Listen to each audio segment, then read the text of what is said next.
Have you ever wanted to start your own podcast? I record and publish podcasts on a platform called Spotify for Podcasters, and I absolutely love it. Essentially, you can upload from your phone or computer, and it distributes to every platform that plays podcasts. They support video podcasts, and you can make money on the platform with ads or even podcast subscriptions, something that has made my life so much easier as a podcaster. So if you're interested, I highly recommend you give it a try. You can download the Spotify for Podcast app, or go to spotify.com/podcasters to get started on your podcast today. Welcome to the ChatGPT podcast. On the show today, we're going to be talking about the controversial issue, for some, of OpenAI hiring ex-Google employees. And we're actually going to break down the makeup of OpenAI, where they're taking their employees from, and also where they're taking their leadership team from. So this comes on the backs of a recent article in Business Insider that said ChatGPT maker OpenAI has hired tons of former Google and Meta employees, new data shows. And essentially what they're doing is they are looking at some new data out of Lead Genius and Punks and Pinstripes, and which essentially break down how OpenAI is being built up. So we're going to dig into why this is important, what the implications of AI are, what the missed opportunities for Google are, and kind of how this affects AI going forward into the future. So I think the first thing to say here is it looks like overall, OpenAI, as far as its employee data goes, right? This is a very new company. They don't have millions or they don't have thousands of employees like a lot of these other big tech giants. But it looks like they have hired so far around 60 people from Google. And that is their number one place that they're currently poaching talent from. Their number two place is Meta at 32 people.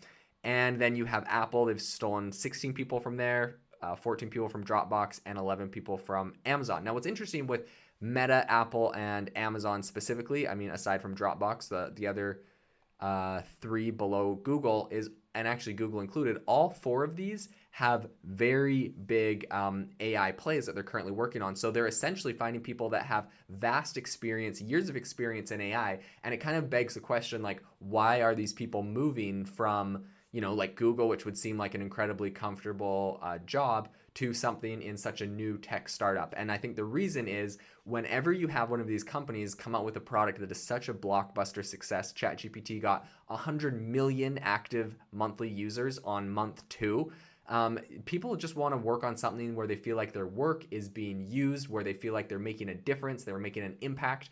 And I think that's what OpenAI is benefiting from. They were the first to market with this really powerful tool. And it's not like other companies were incapable of producing this. Facebook had a chatbot. Bing apparently and Microsoft have been testing internally their chatbot for years. And Google is the one that pioneered the entire transformer technology back in 2017 that was used to create ChatGPT. So, they came out with Bard so quick after ChatGPT. They've been just like slow walking this thing because they're worried about how it's going to affect their ad business.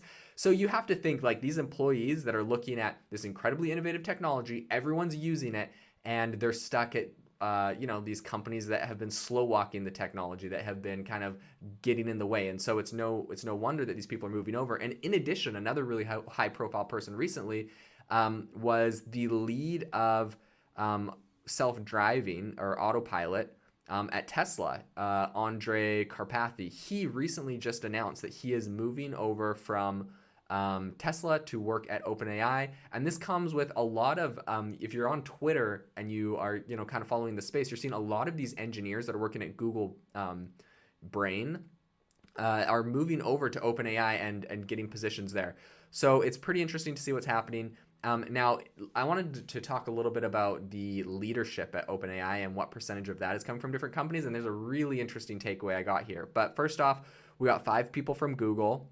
So obviously the biggest place they're poaching people from. And I believe that Google had the most advanced AI.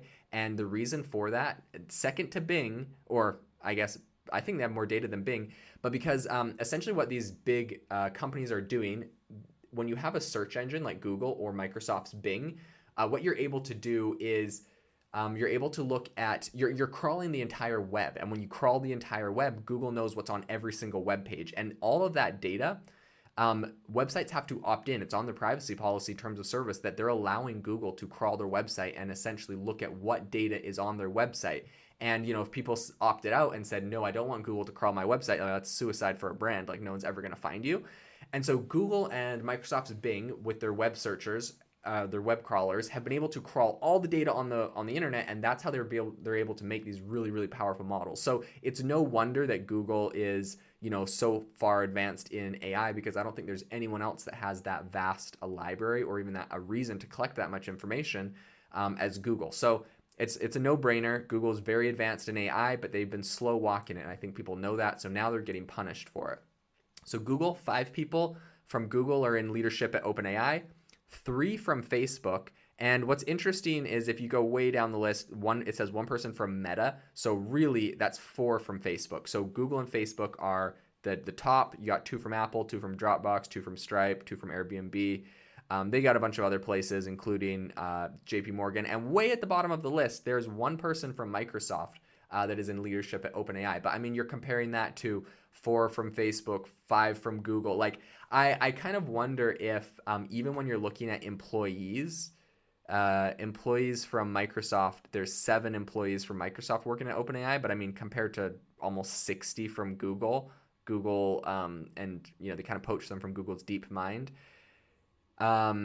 This really, to me, kind of says that maybe OpenAI knew that they wanted this Microsoft partnership all along, and they intentionally did not poach people from Microsoft. That's one way I could think about it. The other way I could think about it is perhaps Microsoft is bad at AI, or they're far behind, or maybe they put all of their eggs in the OpenAI basket and knew that they had some investments in OpenAI from the very beginning, and that they could kind of lean on these to pull them ahead in the AI race. Either way, I mean, they also had the Bing bot they've been testing for a couple of years. So I think that they were hedging with their own product, investing in OpenAI, and maybe OpenAI was the hedge, and that just took the lead, and so now they're just running with it. So I think if nothing else, people have been commenting on this. Larkin recently said, if nothing else, OpenAI is a sign that big tech, especially Google, isn't optimizing its investment in its employees. A lot of AI talent has been working on secondary products in innovation labs like Alphabet X. And for many, this means that they rarely see their work have a meaningful impact on the company's core product or earnings, right? You just don't feel like you're making an impact when you're working in these kind of like moonshot labs at these big, huge companies, and your work doesn't ever get implemented into the actual product or make money.